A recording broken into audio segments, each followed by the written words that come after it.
Praise the lord. దేవుని ఘనమైన శ్రేష్టమైన నామమునకు మహిమ కలుగునుగాక. చాలామందికి చాలా మంచి ఎయిమ్స్ ఉన్నాయి. You should have a plan. ఒక ప్లాన్ అనేది ఉండాలి. చాలామందికి ప్లాన్స్ లేవు. జీవితంలో దైవరాజ్యానికి చేరాలని, పరలోక రాజ్యం చేరడానికి, సులువుగా చిక్కులు పెట్టు పాపాన్ని విడిచిపెట్టడానికి, నిదానించి దేవుని వైపుకు తిరగడానికి, గురి యొద్దకు పరిగెత్తడానికి you should have a plan. దిద్దుబాటు ఒక మంచి అలవాటు. చూసుకో, దిద్దుకోవడమే దేవుని రాజ్యానికి బాట. ఈరోజు నీ శరీరం నీదనుకుంటున్నావేమో, ఇది నా రోజు అని అనుకుంటున్నావేమో. ఇదేది నీది కాదు, కానీ నీవు మాత్రం దేవుని సొత్తు, దేవుని ఆస్తి అని మర్చిపోకు.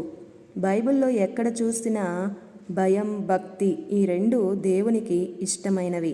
ఈరోజు చాలామందికి భక్తి ఎక్కువే. మోకరిస్తారు, ప్రార్థిస్తారు, కీర్తిస్తారు, స్తుతించేస్తారు, కానీ భయం లేదు. ఏవేవో చేయాలని ఆశిస్తారు. ఆలోచించు, భయం లేకపోతే ఎలా?